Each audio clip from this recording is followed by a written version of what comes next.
Hey, good morning, everyone. Today is day three. I hope everyone's surviving the retreat so far. One more day to go. So I think we are on the track. We are not far behind, and we'll finish according to the schedule. Um, okay, so we can jump straight into our discussion from yesterday.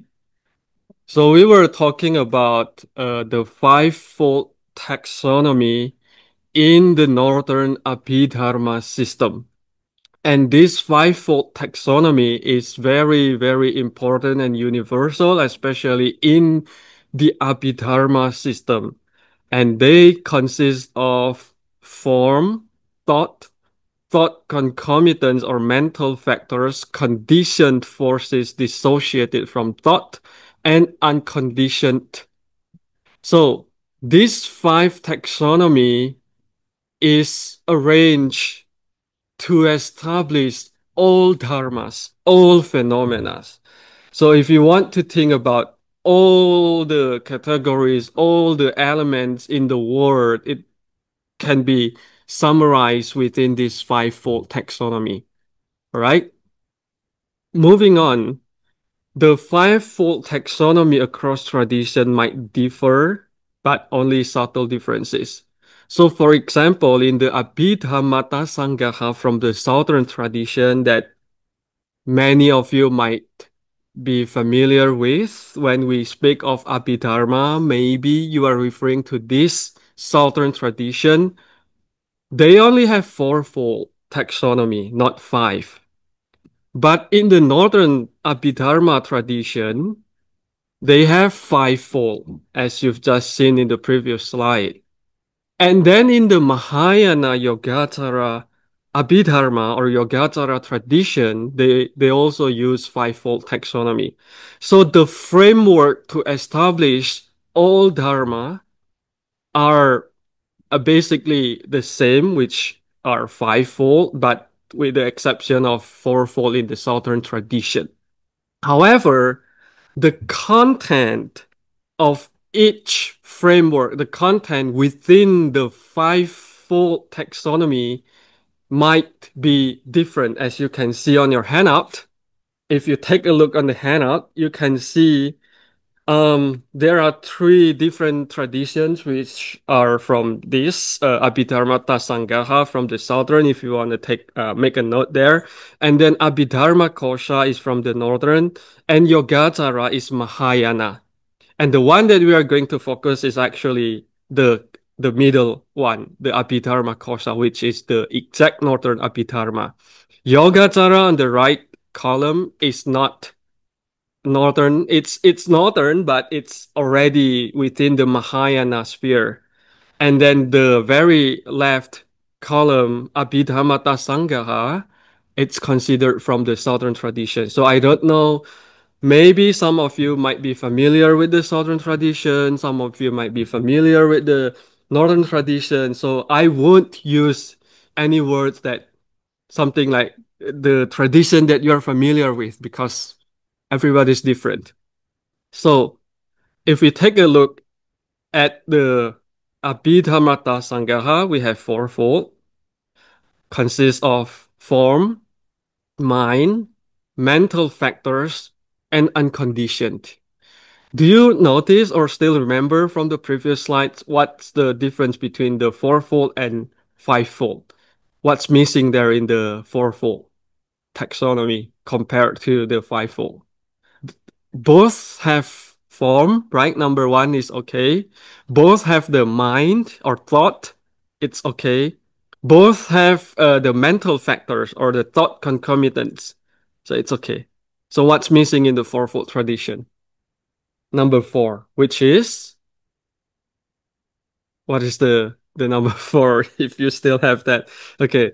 Let me go back. Number four is the condition factor forces dissociated from thought. The key point is dissociated from thought. So it's not mind, it's not form either. So it's not body and it's not mind. So it's something in between. or something neither in between. So this handout is just listing for you the content of number three, which is the mental factor. So I won't go over the descriptive part if you still remember. We are only going to the evaluative aspect, which is the mental factors. So if you look at the slide here, we have 13 universal. If you look at your handout, can you see the 13 universal on the very left column, which is we have general universals and occasion or specific. So 7 plus 6.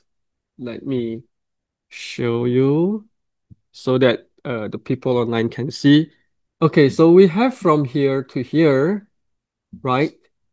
13 universal. And then in the Southern tradition, we have also 14 unwholesome mental factors. So if you turn into the next page, unwholesome, over here.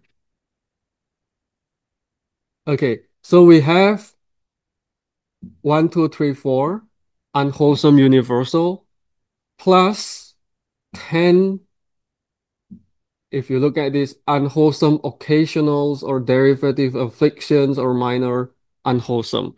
Although the Southern tradition will not use this categorization, they just have one big category, which is 14 unwholesome. So the reason I have this here unwholesome minor is because in the Abhidharma Kosa and Yogacara tradition, you see that the afflictions get split into two, which are consisting of the universal and the derivative, the major and minor. And then we also have 25 wholesome in the Southern tradition. So where's the wholesome? On the second page. Uh, on the first page here, right? The wholesome, if you can count the number, it's up to here. So 19 plus 3 plus 2 plus 1. 25, correct? You guys, are you following? Right? 19, 20, 21, 22, 23, 24, 25. So this is from the Southern tradition. Okay, going back to the Abhidharma Kosa, we are moving on the second column in the handout. So we have already here the fivefold taxonomy consisting of form, mind, mental factors, conditioned forces dissociated from thought, and unconditioned. Okay, if we focus on the mental factors, we have in total 46 mental factors consisting of 10 universal, you can see on the handout, right? 10 unwholesome, 10 wholesome, 6 afflictions, 2 major unwholesome, 10 derivative afflictions, and 8 indeterminate. So already in the Northern tradition, we can see a little bit or maybe big differences here because we have indeterminate already, which you don't have any in the Southern tradition. So if you look at this here indeterminate, in the Southern tradition, we don't see anything. So there's nothing such as not good and not bad. There's only good or bad, right? But then in the Abhidharma Kosa, we already see 8 indeterminate, which consists of the question I asked yesterday. Drowsiness. Is it good, bad, or indeterminate? And someone say indeterminate. Let's see. Yes. According to Abhidharma Kosa, torpor, midda, drowsiness is indeterminate. But according to the Southern tradition, where is the torpor? Can you find it? It can't be in the wholesome. So you have to move down in the unwholesome. Where is it? Here. It's considered unwholesome. And by unwholesome, it means it will produce bad karma and bad effect. So you can see the debate and challenges here. So is drowsiness really bad, or is it just indeterminate, or is it just a minor affliction? So if you move here on the very right side on the Yogacara system, where is the torpor? Where is the drowsiness? Can you find it?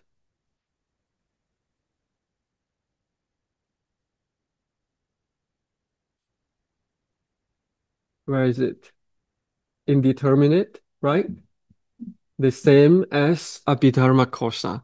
So two traditions, Mahayana and Northern tradition, categorize torpor or drowsiness within indeterminate mental factors, meaning it doesn't have any good or bad karma. It's just in the middle area, gray area, right? Okay.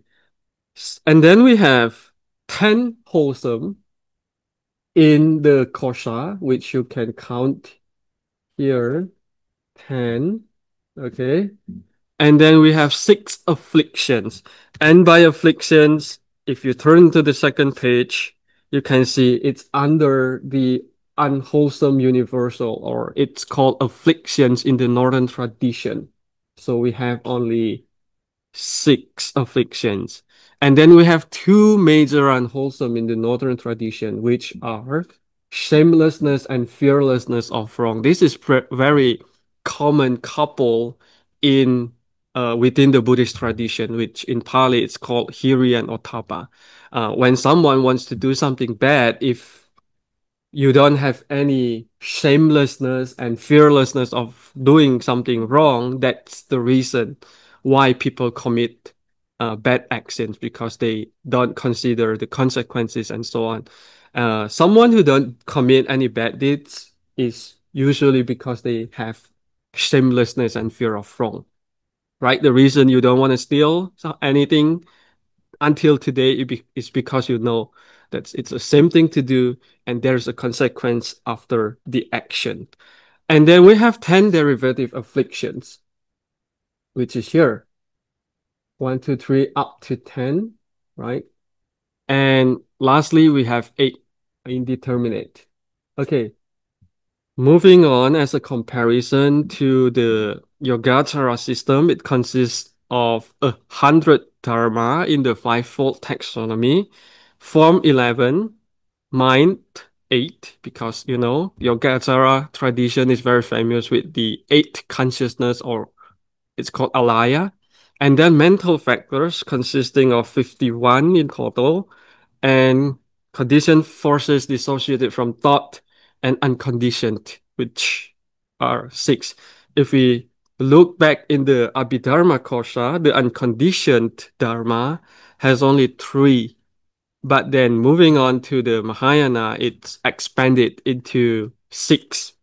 So this is the nature of Buddhist tradition, and even in all religions manuscript, the content usually get expanded. With the content becomes bigger and bigger. So within the mental factors, if you look back into the our handout, we are moving back and forth. Okay, so we have 5 universals, right? These 5 universals, and then 5 specific here, and then 11 wholesome here, and then 6 afflictions here, and then how many derivative afflictions? 20. 20, right? And then 4 indeterminate. Yeah. So if you look at the handout, the one in bold, it's where the 3 systems have in common is in bold. And the word in bracket meaning the all the 3 systems have this kind of content, but the placement is kind of different. So you might want to find, for example, energy in the kosha and yogacara is placed within the same category under the wholesome universal, but we have to find it elsewhere within a different category in the southern tradition. So if you try to find the energy within the southern tradition, you'll find it's under the universal or specific mental factor. So it doesn't have any wholesome or unwholesome qualities in it. Okay, so this is to give you a kind of an overview We can come back to this later because all the mental factors, good or bad, are actually already listed here in the handout. So whenever you want to do the observation or kind of like ethnography within your own mind and body, you can refer to this table, especially on the mental factors. So the mental factors is kind of the colors in our own mind. So it's not me guiding you to travel within your own mind, but it's you yourself guiding yourself traveling within your own mind and thought. So whatever you are doing at the moment, you can always look back at this table and depending on which system you want to use, and you can identify whether your current moment is wholesome state or unwholesome or indeterminate, right? For example, if you are being mindful at the moment, right? You are being aware of the body, your feet touching the floor, your hand touching the table, your eyes looking at the slide or me, your ear listening to the voice. Is it wholesome or unwholesome? If you refer to the handout, where does mindfulness belong to in the handout? And which system are you referring to? So if you are referring to the Abhidharmata Sangaha, mindfulness is within the wholesome universal in the first page. What about in the Abhidharma Kosa? It's within the general universals. So it doesn't have any wholesome or unwholesome attribute in it. It's just Abhidharma Kosa number 8 at the very top on the first page.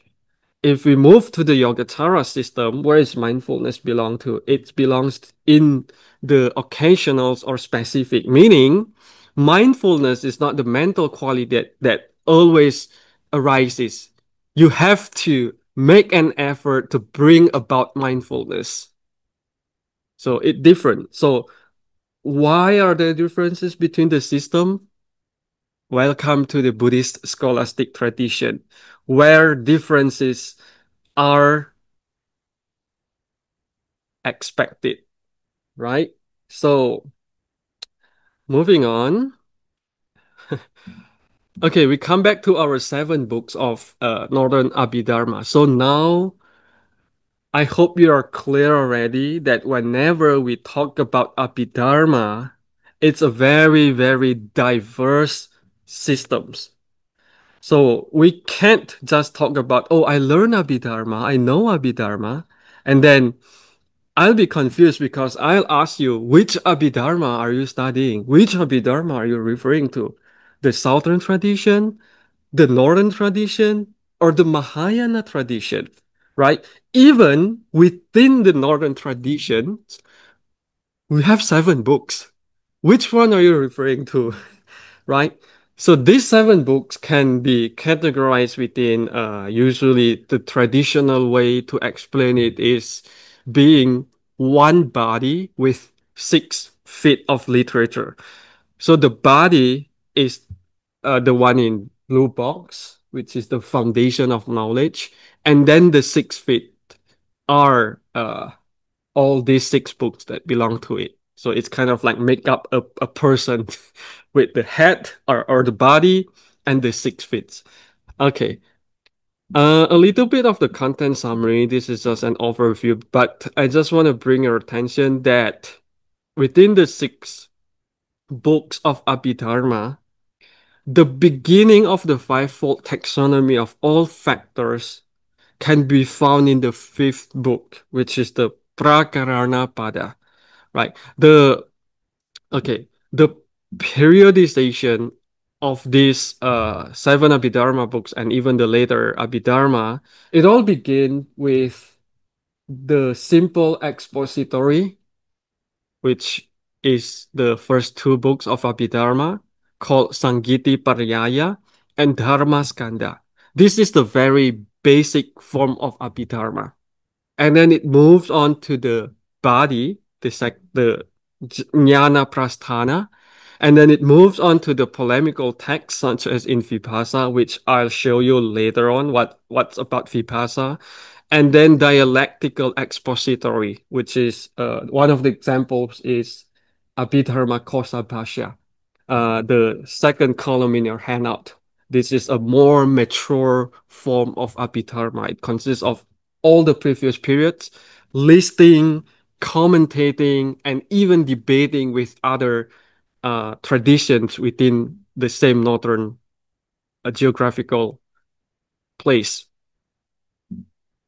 Okay, if we take a look at the Dharma Skanda, which is the very premature form of Abhidharma, for example, when it talks about right effort. When we talk about right effort, one of the Noble Eightfold Path, right? Right effort. What is right effort? So, right effort consisting of these four usually abandoning unwholesome states that have already arisen. The second one is to prevent unwholesome states that have not yet arisen. The third one is to arouse wholesome states that have not yet arisen. And then the fourth one is to maintain and not forget wholesome states that have already arisen. So the right effort is actually the strategy in dealing with mental factors. So when you take a look at this handout, you're going to be confused on what am I going to do with this kind of listing mental factors. It's just like, do you think this is an abstract or philosophical mental factors, or is it really evaluative kind of list? This is actually not philosophical at all. It's really real. If you take a look at any one of these, for example, worry, indeterminate, if you look at the Abhidharma Kosa column, it's it's real thing. We are experiencing worriness all the time in our life. What are we going to do when we come back from this retreat and so on and so forth? And even torpor, right? Maintaining a focus during a class, maintaining energy when obviously it's a boring class. It's actually a hard thing to do and it's challenging because this kind of mental factor keeps appearing in our mind again and again, coloring our mind and disturbing our peace. So by using right effort, we know what to prevent, what to cultivate, what to abandon, and what to maintain. For example, right now at this moment, I feel so drowsy, I feel so sleepy, or even I feel so confused. I have doubts in my mind. And then we look at the table. We can only pick one system at the time, okay? We don't want to mix everything up. So if we look at the table, for example, doubt, I have doubt in my mind at the moment. Where does doubt belong to? Let's say if we look at the Abhidharma Kosa system, where is doubt?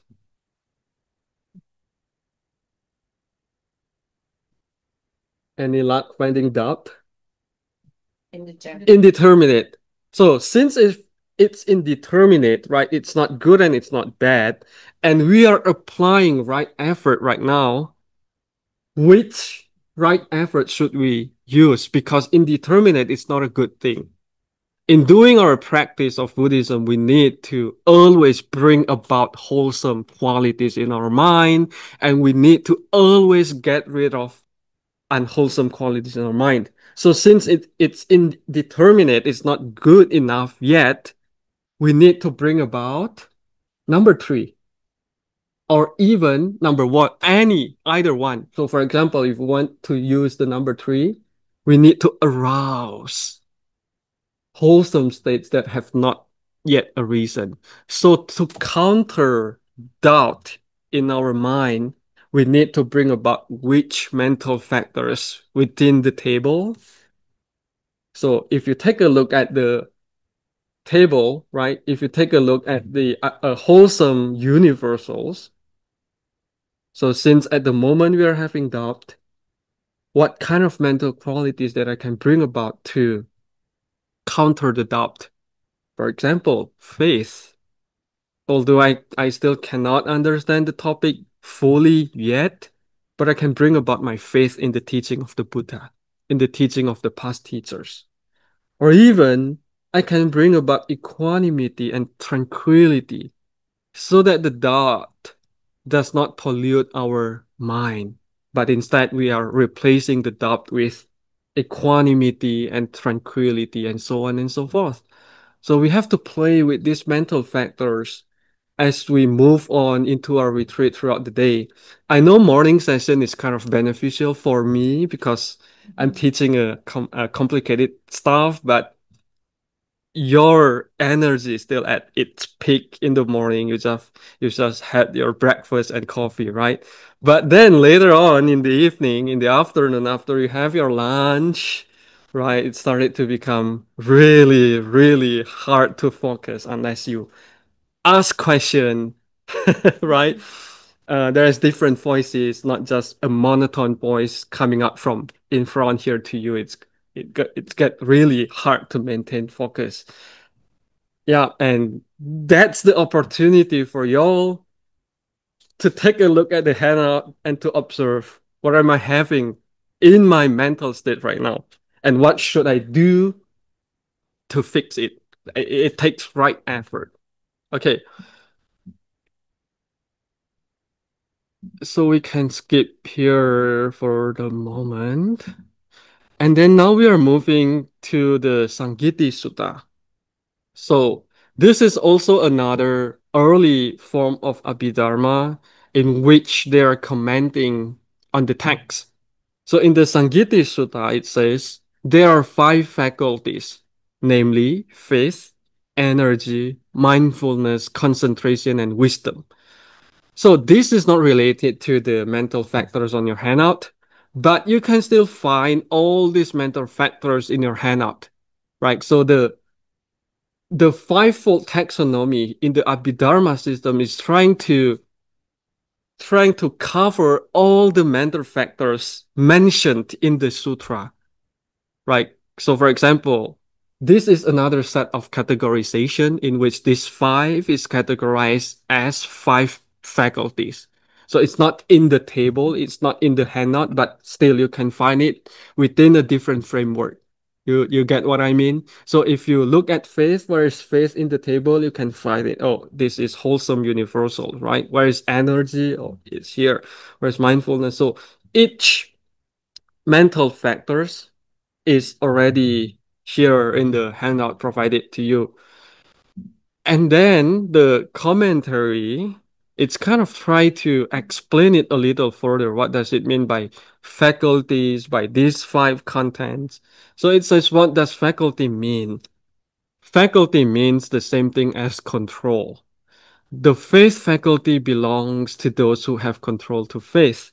The energy faculty, mindfulness, concentration, and wisdom belongs to those who have control of energy, mindfulness, concentration, and wisdom, and so on. And then when one has faith, energy takes hold. When energy takes hold, mindfulness attends one. When one is attended by mindfulness, one's mind becomes concentrated. When one's mind is concentrated, one knows things as they really are. So this is kind of the sequence on how we use these five faculties in our life. We need to take it step by step, beginning from faith, leading to energy, energy leading to mindfulness.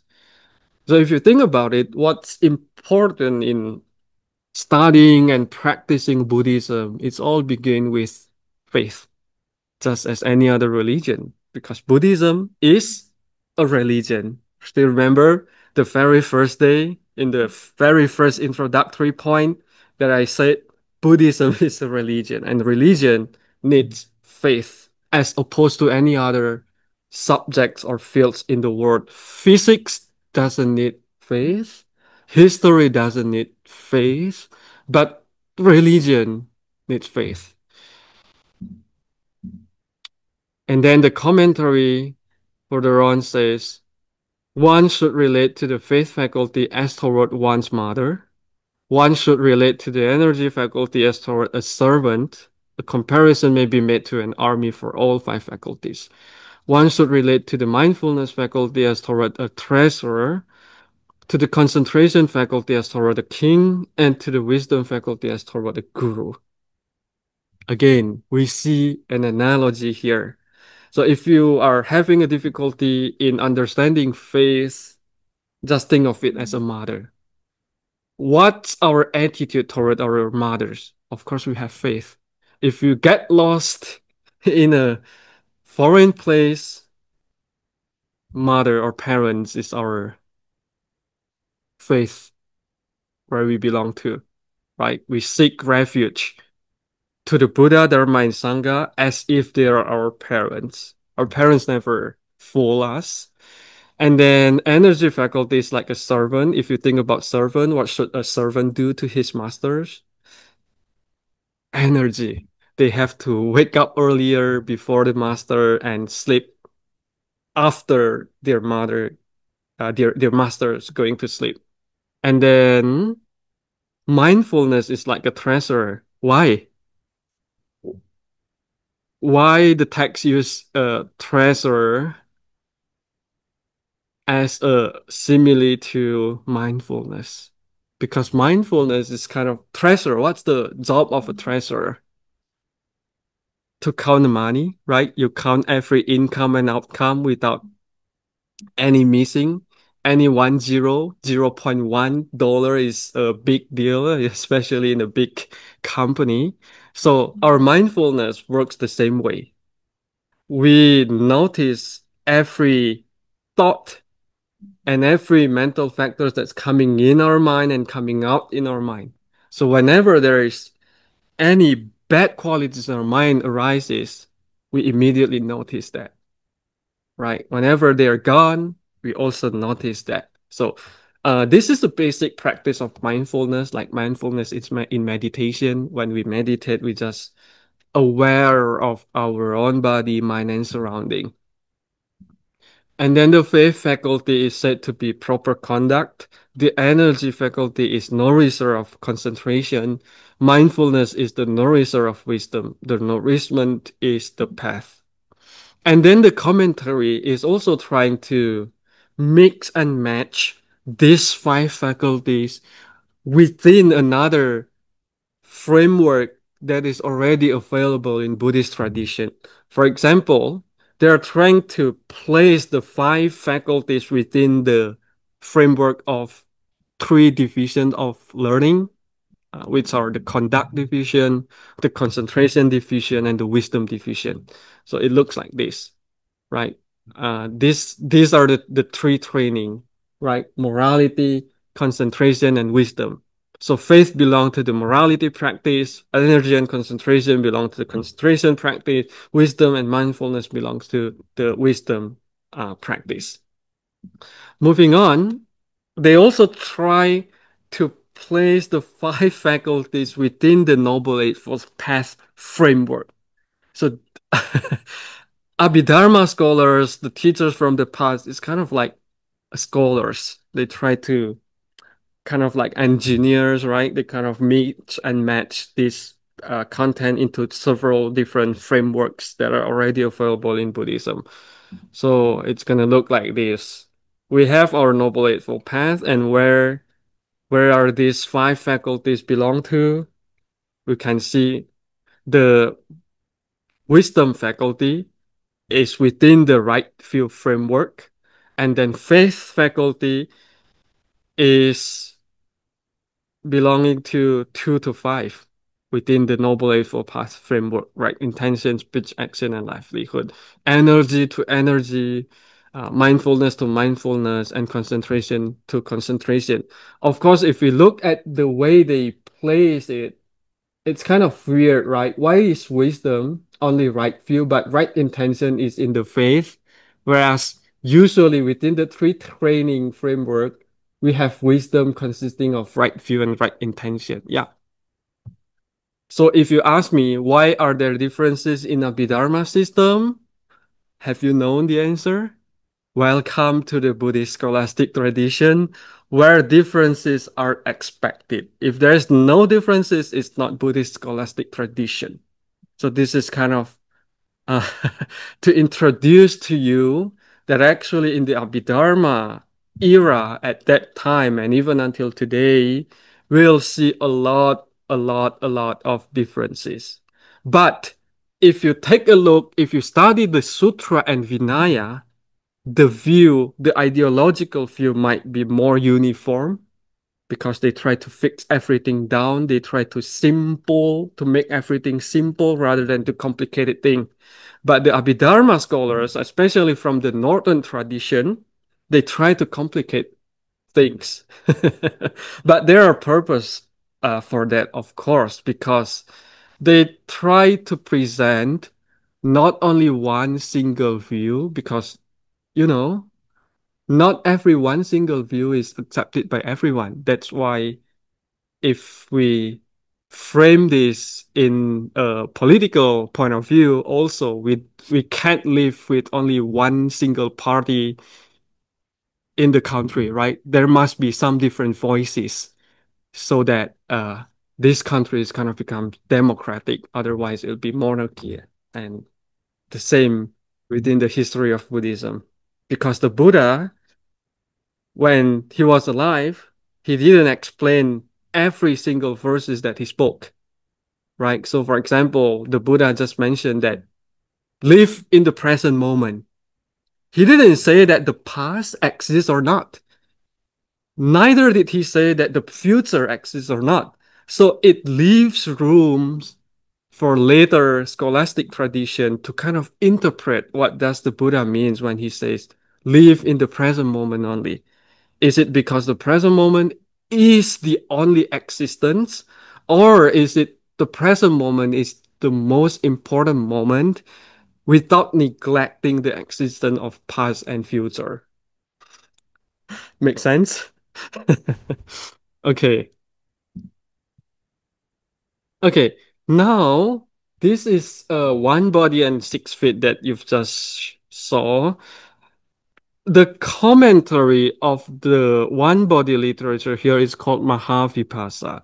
This is kind of a big, big, vast literature of Abhidharma in the Northern tradition.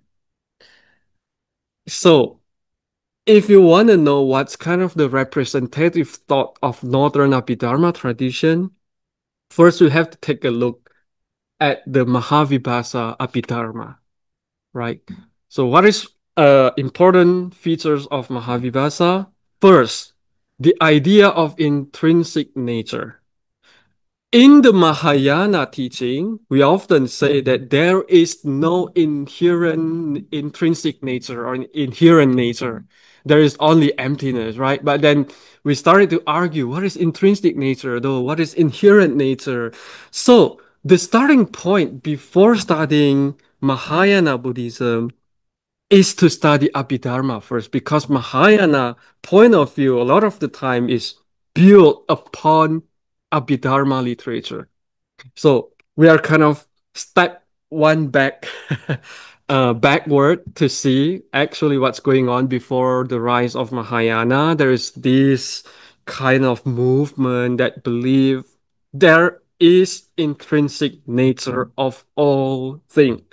In other words, they don't believe in emptiness. Not all thing is empty.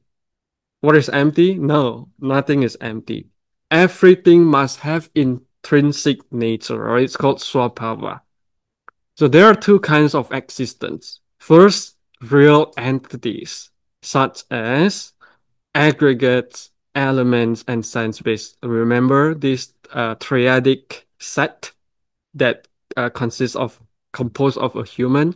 And then the second existence is constructed entities such as male and female. So for example, what is earth? Its visible form is what worldly conception designates as earth. This is conventional designation. What is the earth element? The quality of hardness and tactile resistance. That is the ultimate substance.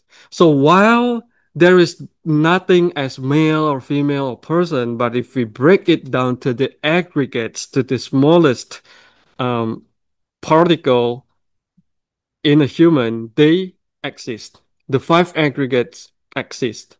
The sense basis exists. So it's kind of very different from what we've been learning about emptiness, right? So emptiness point of view is kind of challenging this idea within the Abhidharma period.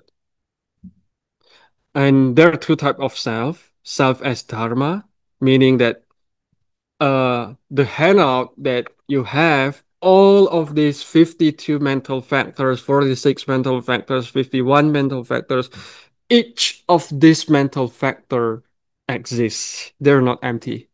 They exist. But us as a person does not exist because it's just a composite of this mental and form, right? So the smallest substance exists, although the composite aspect does not.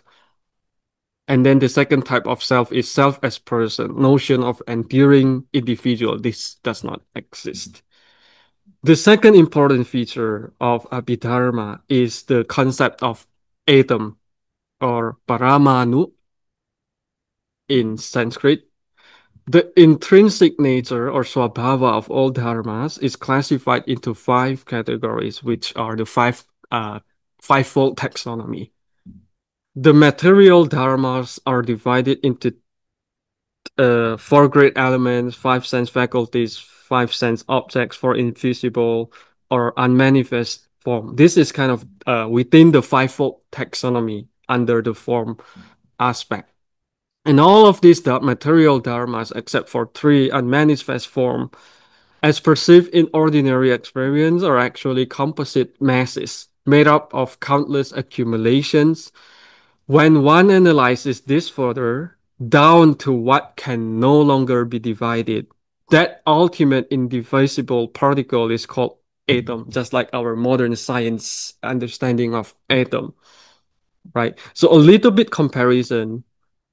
If we use Mahayana point of view, they'll say that atom itself can be further divided until infinity. So thus they're empty. Because if you try to divide atom further until infinity, then they have no intrinsic nature. They're empty. But here in our Abhidharma tradition, they try to divide everything down into their smallest point, into their smallest substance that can no longer be divided, and that thing exists. Do I make myself clear until now, or or am I speaking nonsense for the 1 hour long? Okay, this is the second point. The third important feature is that the idea of mind and mental factors that we've already gone over at the beginning of the class. So mind refers to the sixth consciousness. It doesn't have any color. It doesn't have any moral qualities, but the mental factors are what colors the mind. And they are systematized into seven groups. Okay, notice that the Mahavipasa is not in this handout. So if you want to do some homework, you can add the fourth column here, Mahavipasa, and it consists not of fivefold taxonomy, but they have, oh, sorry, yeah, still fivefold taxonomy, but their mental factors arrangement is, the wording is kind of different. For example, universal is similar to kosa in the table. Afflictions is kind of similar. They also have secondary afflictions similar to kosa. They also have wholesome mental factors similar to kosa, unwholesome. But this number 6 and 7 might be different. Defiled neuter and undefiled neuter. Just for your reference. There are many systems. Which one should I learn? It's up to you, right? There's no right or wrong in this case. Just pick one that is relevant to you. So, for example, if you believe that drowsiness is indeterminate, then you might want to consider Kosha or Yogacara. If you believe that drowsiness is not a good thing, then you might want to learn the Southern Abhidharma Tasangaha tradition. Of course, right? I'm not teaching the Northern tradition because I'm from the Northern tradition, the East Asian teacher, and then Theravada monks will teach only the Southern tradition. I'm bringing this topic out because there are only a few people that teach the Northern tradition. So I'm not biased at this point, right? I'm just being very, very neutral, presenting whatever they are to you for your reference to study. Of course, will there any debate between Theravadin monks and Mahayana monks about the system? Oh, sure. Of course, they'll say that, okay, your system is based on hypothesis only, not based on real meditation practice. But our system is a real thing. We do the meditation, and these are what we observe within our mind. So it's really practical. Whereas the Mahayana system are most of the time hypothetical or philosophical. You made things up based on your logic and thinking. This is a voice from one point of view, right? If we move, what's the counter argument from the northern side? We can always have that, right? So this is the polemical dialectical debate is all about. Number four, moment and space, right? So there is moment, which is the shortest unit of a time, and there is also space. But yeah, no, it's okay. The the point that I want to bring up right now is number five. Why? Because the doctrine that all three times exists is the hallmark of the Sarvastivada tradition. From the very first class, I've already mentioned that what is Sarvastivada school all about? It's all about everything exists. And what does this everything means? It literally means everything. Although the example that they provide is past, present, and future, this is one aspect of everything in terms of time. So the past exists, the present exists, the future exists. Can you understand what it means by existence? It's real entity. It really exists, right? So their main argument is this: what exists cannot become non-existent, and what is non-existent cannot become existent. Their state is kind of fixed. Very, very different from the idea of emptiness, right? So when you learn the emptiness courses later in the day, you'll get another whole different taste that say everything is empty because there's no intrinsic nature. And then when you come back to my class again, I'm representing Sarvastivadin view. I'll say everything exists. Yeah. Okay, so there's two standpoints, the eternal existence of Dharma substance and the function. And we can continue on this later in the afternoon. So I guess I have to stop now. Let's see if there's any brief, quick question. Yes. The tip that you gave us, are the Brahma Vihara, the illimitables, universal to all traditions? Because I see that you mentioned um, the second page, you mentioned compassion, appreciative joy only for the seventh tradition. And then you mentioned equanimity in the northern tradition and equanimity again in the Yogacara. But I thought that the four of them work together. They travel together all the time. Okay. Loving kindness, compassion, altruistic joy, and equanimity. Okay. Yeah. So for those who are online, the question is whether the compassion, loving kindness, appreciative joy, and equanimity, or what we call four Brahma Vihara in the Buddhist system, usually are in a group together. But then in the table, it's kind of get separated. Well, why does the Southern tradition only place compassion and appreciative joy in the illimitables? Because loving kindness is actually already implied in non-hatred. So another way to say loving kindness in the first page, right? The wholesome universals, loving kindness is already there. And then equanimity also is already in the wholesome universals in the tranquility, right? The number kind of number 7, 8, and 9. Those are all considered equanimity already, right?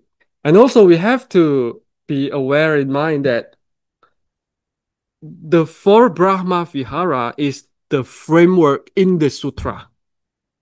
But then in the Abhidharma, the categorization and the framework might be different. You know, what we usually familiar in the sutra, for example, four Brahma Vihara are always in a group, right?